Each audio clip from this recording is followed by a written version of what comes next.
Olá, meus queridos, tudo bom com vocês? Então, estou aqui de volta e, na verdade, uma mãe mandou uma mensagem para mim há alguns dias, é, falando que a filhinha dela acordou chorando no meio da noite e contando a respeito de um pesadelo que a criança teve. E eu pensei, por que não compartilhar com demais pais também a respeito do que acontece em relação a esses pesadelos no meio da noite, não é? Porque isso é mais comum do que nós podemos assim imaginar. Eu acredito que alguns pais já se depararam com uma situação semelhante, onde despertaram no meio da noite com as crianças chorando, se debatendo, assustadas, ficam até trêmulas. E eu falo até crianças, porque pais que têm 2 ou 3 filhos, pode acontecer isso em épocas diferentes, sim. E quem tem apenas uma criança e que não chegou ainda aos 4 anos de idade, provavelmente isso ainda não aconteceu e pode ser que aconteça quando chegar a essa certa idade. E quando isso acontecer, ou pais que já passaram por essa situação, talvez ficarão se perguntando: o que fazer para acalmar meu filho? O certo é conduzi-los para minha cama, para dormir comigo, ou deixá-los aqui sozinhos até que eles adormeçam. Então, nessa situação, nós não podemos dizer o que é certo ou errado. Então, porque tudo depende da forma como é conduzida a educação, a rotina desses pais em relação às crianças. Então, essa decisão desse casal deve ser tomada de uma forma muito consciente, em conjunto, sabendo muitas vezes das consequências que isso pode acarretar mais adiante. Por exemplo, porque eu não estou aqui, eu não vou dizer hoje isto é certo ou isto é errado. Vou trazer para vocês a conscientização do que pode trazer mais adiante em relação a conduzir as crianças para a cama dos pais após um pesadelo. Temos que ser conscientes de que, a partir do momento que a criança tiver um pesadelo, se nós conduzirmos para as nossas camas, o que é que pode acontecer? A princípio, pode acalmar a criança, sim, mas de forma inconsciente, nós estamos impedindo que essa criança desenvolva um processo de maturação, onde lá na fase adulta é que isso vai pesar. Ela, quando passar por uma situação de frustração, ela não vai ter o papai, não vai ter a mamãe, não vai ter a caminha do papai e da mamãe aquecida, para que ela possa assim se acalmar, não é? Então, quando isso acontece, a criança deve ter passado ou por um pesadelo ou por um terror noturno, que são situações similares, mas que eu vou mostrar quais são as situações onde nós podemos diferenciar o pesadelo e o terror noturno. Então, quanto aos pesadelos, que são muito comuns, acontece tanto com crianças como com adultos.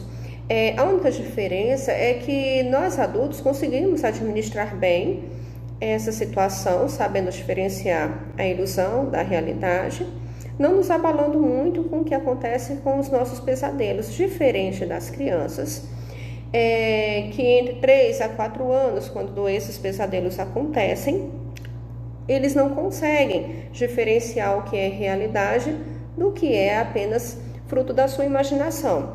E com isso, as crianças ficam imaginando: será que esse monstro é de verdade? Se eu fechar os olhos, será que ele vai voltar a me atacar? Com isso, as crianças têm um pouco mais de dificuldade para voltar a relaxar. E no caso do pesadelo, as crianças conseguem descrever riquezas de detalhes. Muitas vezes, mesmo que elas acordem confusas, mas elas conseguem descrever como se fosse um filme, cada detalhe, como se elas estivessem vendo, vivenciando a situação. Elas relatam para os pais. É incrível como elas relatam a situação, como se elas estivessem vendo. Aí vamos lá para o terror noturno infantil. Acontece na fase do sono não REM. Isso. Na verdade, isso acontece devido à imaturidade ainda do sistema nervoso central da criança. Muitos pais se preocupam, mas não há necessidade de se angustiar, dependendo da situação, é claro. Se a criança estiver apresentando alguns comportamentos inadequados ao longo dos dias que vocês têm observado, aí se faz necessário uma investigação. Do contrário, se o comportamento da criança estiver ok, isso aí, em relação a esses terrores noturnos, são comuns, acontece muito nesta fase.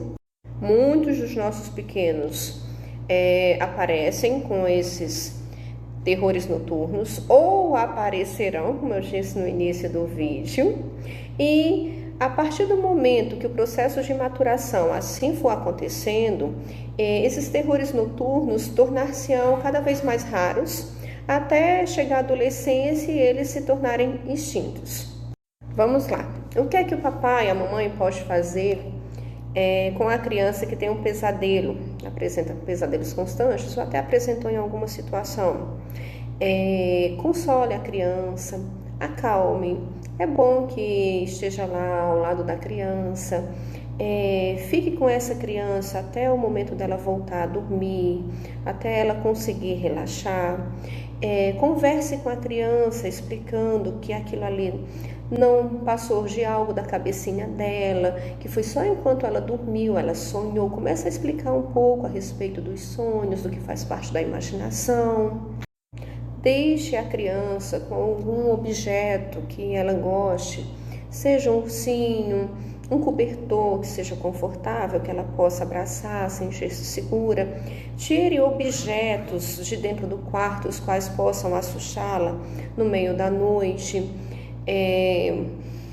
Deixa eu me lembrar mais alguma coisa assim. Manter uma rotina de sono saudável. Eu já disse em algum vídeo, não deixar que a criança fique jogando em aparelho celular, nada de jogos eletrônicos antes de dormir, para que essa criança não tenha um sono agitado, mas conte uma história infantil para que ela possa relaxar e ter uma noite de sono bem tranquila.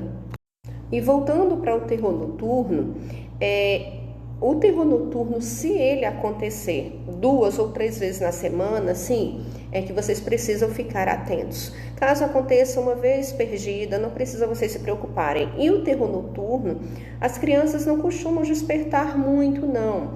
Então, não precisa vocês despertarem a criança no momento que elas estiverem nesse terror noturno. E o que é interessante é que pais que às vezes falam dormindo ou têm sonambulismo, têm mais predisposição a terem filhos que venham desencadear posteriormente o terror noturno. E como eu estava dizendo antes, procure não mexer com a criança, você pode acalmar, tranquilizá-la no simples toque e aguardar que o momento passe, tá ok?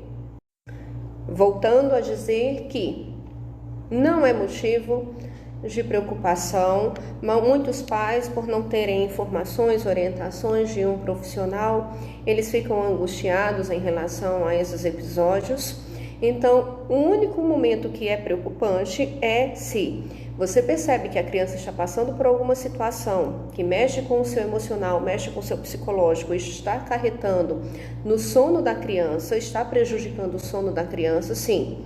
É o momento de buscar por ajuda, por uma intervenção, para que esses problemas não venham a estender-se, transformando assim em futuras comorbidades, tá bom? Eu espero que vocês tenham gostado do conteúdo que nós abordamos hoje e qualquer coisa eu estou à disposição, mande perguntas que eu estou aqui para responder, tá bom? Um grande beijo, tchau, tchau e que Deus abençoe vocês e até a próxima!